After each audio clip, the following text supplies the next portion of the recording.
What's up, guys? It's Lord Botha here, and today we're going to be covering in this short video the movie Mad Max Saga Furiosa, I believe is called. Furiosa, a common name for it, starring the character of Furiosa, played by Anna Taylor-Joy, and we are going to be looking at the numbers of how that movie is coming to fail at the box office, and really some of the background reasons as to why this movie is failing, because I think it's important to actually take into consideration some of the statistics, some of the things and reasons why this and other films in Hollywood aren't really performing the way those in Hollywood, the execs in Hollywood, believe they should perform. So this first article, we're going to go through the numbers first, comes from the Washington Post. This is from Herb Schreibner and Ashley Fetters-Malloy, entitled Furiosa and Garfield Flop Over Memorial Day Weekend. It states here that summer box office season continued to its slow start over Memorial Day weekend, hitting a nearly 30-year low due to poor performances from headliners Furiosa and Mad Max Saga, and Chris Pratt voiced the Garfield movie. Garfield finished with $31.1 million over the 4-day weekend, according to ComScore estimate on Monday, while Furiosa pulled in $32 million, earning the latter the dubious distinction of lowest grossing opening for Memorial Day #1 film in 29 years, excluding 2020 when theaters were closed because of you know why. In 1995, Casper opened with $22 million for the holiday weekend, not adjusted for inflation over its 4 days. Now, I did actually run the numbers and adjust those for inflation. That would be about $45 million today. So when you take that into consideration, Furiosa actually did worse than Casper when adjusted for inflation. Now, moving on to this next article here. This is entitled Furiosa Box Office Opening Explain What the Hell Happened with the Mad Max Prequel.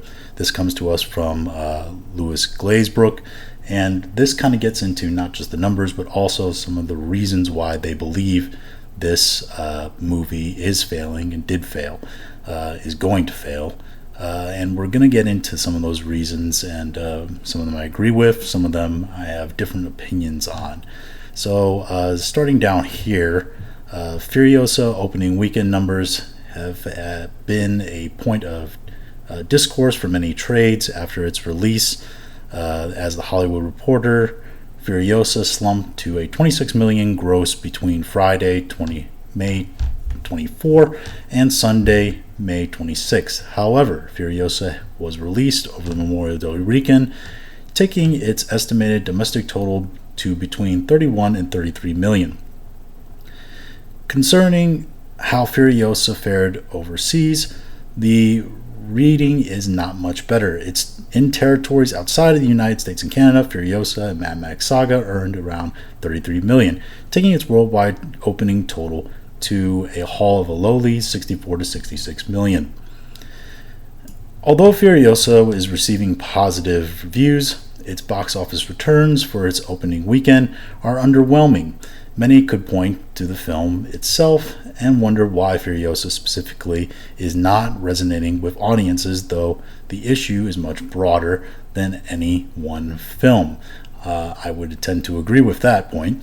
Instead, Hollywood as a whole has been suffering with box office success in recent years, with a variety of reasons factoring into disappointing stretch of failed movies. Now moving on. Here we're going to get into some of the reasons why they think it failed, why Screen Rant here, this writer thinks that it failed. And the first reason he gives here is the first problem facing Furiosa has affected other 2024 releases like The Fall Guy. Since the the wait time between a movie ending its theatrical run and being released on digital is increasingly shortening. The Fall Guy's poor box office was capped off with an announcement it would release on digital only 2 weeks after releasing in theaters. This shrinking wait time is causing audiences to stop spending money in theaters in favor of cheaper home video options, which has evidently impacted Furiosa 2. So the claim he's making here is essentially that because of digital release, because of streaming, and movies going on to streaming a lot faster, people aren't wanting to pay the premium to go and actually watch the movie in the actual theaters. And honestly, that's what it is. It is a premium. This going to the theater has essentially become like going out to a nice restaurant. There's a certain level of expectation. There's a certain level of service that you expect, a certain level of comfort. It's not something that's cheap and easily done anymore. It's actually expected to be a high quality service, which, because it is a premium, then it does actually decrease people's desire to really want to go out and do it. You're excluding the lower ranks in terms of economic factors to going to the theater often. Now, aside from wider industry problems, Furiosa's status as a prequel is likely a factor contributing to its poor box office. In recent years, prequels to giant movies simply do not have the same pull as they once might have. Some instances include Solo: A Star Wars Story, The Hunger Games, The Ballad of Songbirds and Snakes, which both gross significantly less than their franchise installments. Furiosa is now following suit with a prequel to Mad Max Fury Road, obviously not high on the list of stories general audiences desired. While I do agree with this point, prequels, it's hard for them to be successful because prequels, you know kind of how the story is to be determined, at least in terms of the characters. You know some characters that you don't see in later stories that have already came out are not going to be there for whatever reason, whether they're eliminated in the storyline through death or through just moving somewhere or being gotten rid of in some way. So there's no real point in getting invested in those characters. Meanwhile, characters you know are going to come along later into the movies that preceded this one, as this movie is a prequel. You know that they are going to be safe. No real harm is going to befall them, so it's hard to be invested in the story that way because you know those characters are safe. No real stakes are involved in the movie, and that's really the problem with prequels. It's hard to have true stakes in prequels because it's hard to be invested in the characters. Moving on to the next point, one other element that could have worsened Furiosa's opening weekend was its competition. Although the only other film was released over the Memorial Day weekend was Garfield, this film appeals much more to families. Any family who desired a holiday weekend theater trip will have chosen Garfield instead of Furiosa, given the latter's R rating and the former's childlike nature. This was proven by Garfield's almost identical domestic opening weekend of $31 million across 4 days. And while I do agree with this, and I do agree that families are obviously going to see a more family-oriented G to PG rated film, what they're doing here is they're kind of pigeonholing men. They kind of go with this idea that men don't have economic autonomy, is what they're claiming here. That men don't go to the theaters by themselves. That men don't really watch movies by themselves, which isn't really in adherence to the statistics. So now if we move to some of those statistics, and we actually look here, this is from Statista, which is an internet statistics site. We see here that this article, which is labeled Frequency of Going to See a Movie in Theaters Among Adults in the United States, as of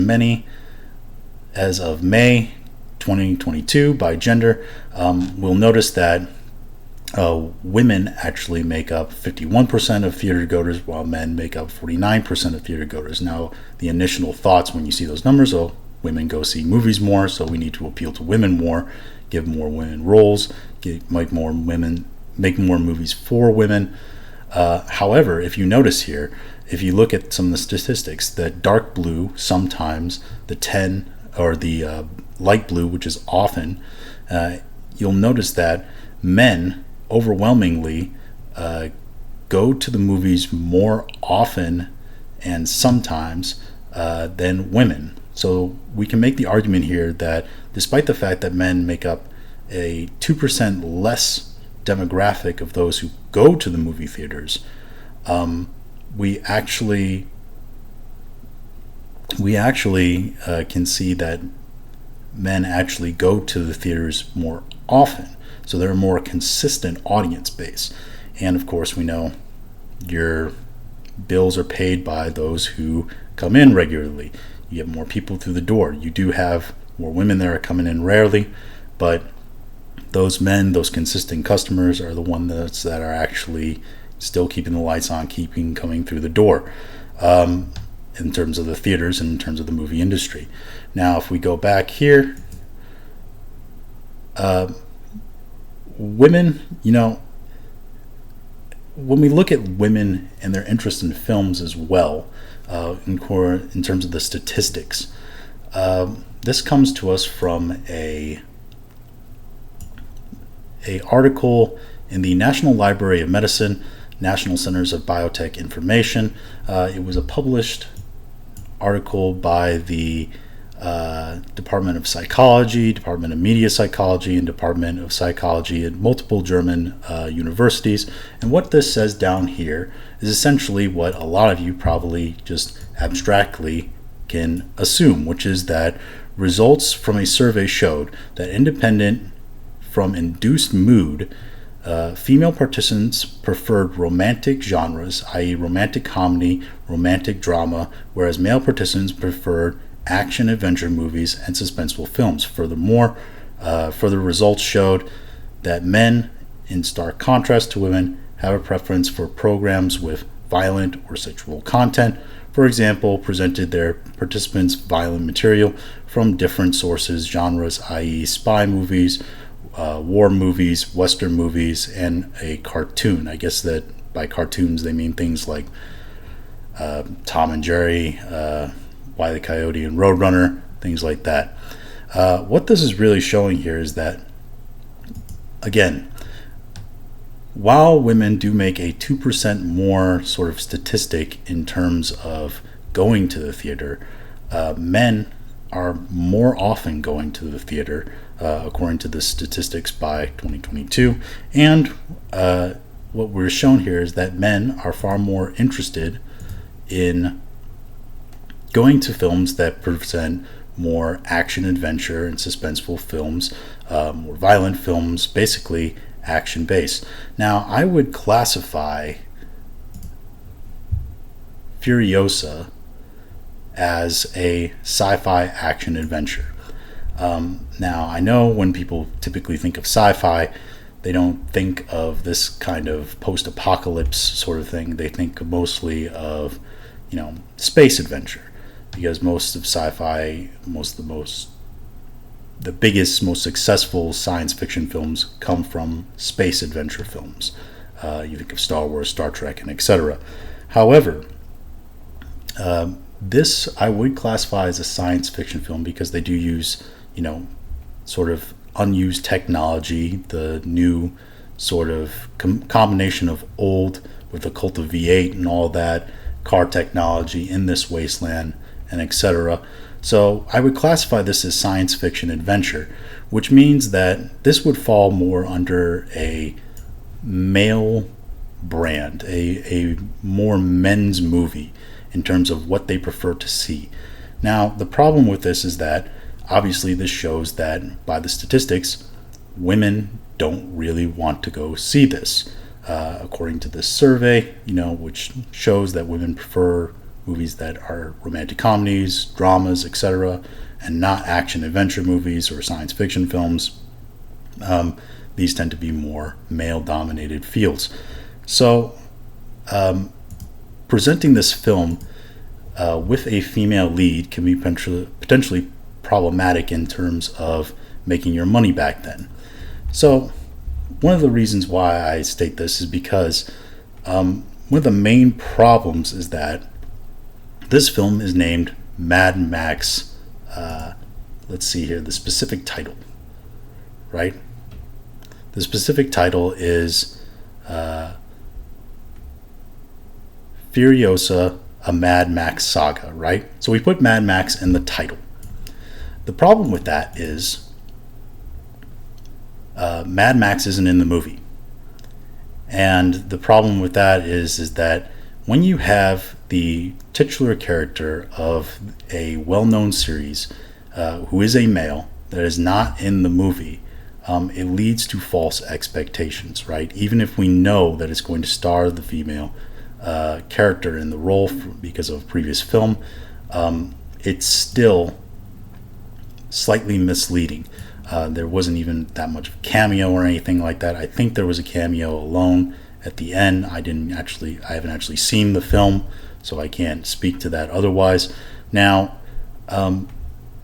one of the problems here is that we should have seen this coming a little bit, and a lot of people did see this coming, and I think a lot of the reason why men didn't go see this film was because Mad Max Fury Road, right, was supposed to be a Mad Max film. It was supposed to star Mad Max, the character of Mad Max, but again, this is an article from Screen Rant coming from Cathal Gunning, a writer for Screen Rant, which says, when it released in 2015, Fury Road proved both a revolutionary and fitting addition to the Mad Max franchise on one hand, and the propulsive action movie told a fast-paced chase narrative like the best of the series, etc., etc. And then he gets on to here.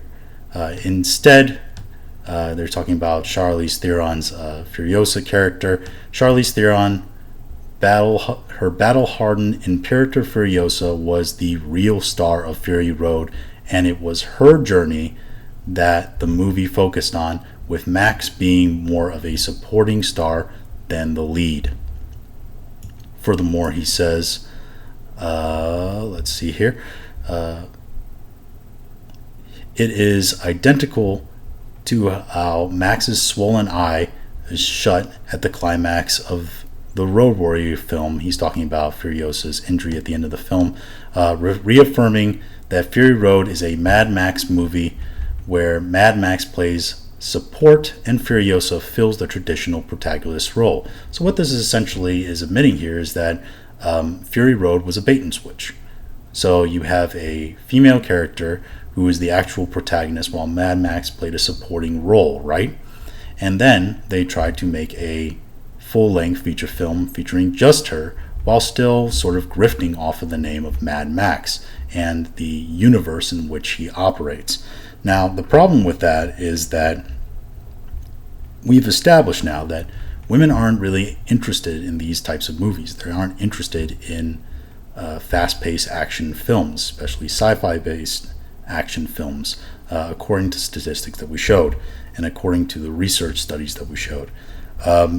Now, men aren't really going to be happy and wanting to see Furiosa because the titular male character, who was the lead of this franchise for a long time, there was a bait and switch, and he was sort of replaced as a secondary protagonist or a supporting role to a female lead. Now, the female lead again subverts him even further by becoming the lead of a standalone movie. So that's really going to push male audiences kind of away, I believe, and why they don't want to see that. This is further promotion of the sort of Mary Sue female strong woman boss, girl boss trope, which while maybe on the rise in 2015 has become increasingly unpopular as the years have gone on, especially now nearly 10 years later. Also, while removing Max from Fury Road, or removing Max from Furiosa and sort of his whole universe, and then advertising Mad Max, you're selling a bill of goods that really isn't fully fulfilled, right? So it's a bit like if you had a Jurassic Park movie that you made, right? But instead of showing the dinosaurs at all in the movie, which you'd expect to see in a Jurassic Park movie, you do a whole movie about humans and how they had to move into space and live on a space station, finding out a way to eliminate the dinosaurs so they can get back to Earth, because the dinosaurs have taken over Earth and they've made Earth their giant new Jurassic Park, right? Jurassic World, which would be, I think, a better play off of the idea of Jurassic World, right? But by not ever showing the dinosaurs in the movie, that's a bit of a bait and switch, right? You go to a Jurassic Park movie to I believe, see the dinosaurs, right? The main attraction of the movie, not to see a bunch of humans discussing the dinosaurs and how to potentially eliminate them. Now, these are just some of the reasons why I don't think this movie is doing well. I don't think this movie is going to make back its budget as well. It's speculated, let's see down here, to have a budget of, I believe it was Furiosa Mad Max Saga would need to earn a worldwide total of $420 million. That's about 2.5 times its budget to make the film when you factor in advertising costs, all that. So $420 million to begin earning a profit. At this rate, I really don't see this film cracking above 200. I think it might hit 200, but I think it would be a struggle to get anywhere really decently above that. But again, these are my thoughts. This is kind of some of the reasons why I don't think this movie is going to be successful in its theatrical run. We'll see how it does on digital. I think it will actually do better on digital than it will in theaters, as a lot of movies are doing right now. But what are your thoughts on all this? Do you think some of these reasonings are right? Do you think some of my reasonings are right or wrong? Go ahead and leave a comment if you want. If you did like this video, I really do hope that you like, share, and subscribe. If you didn't like this video but you made it through the whole thing, I do appreciate you guys listening this long. And we will talk to you again later in future videos. Have a good day.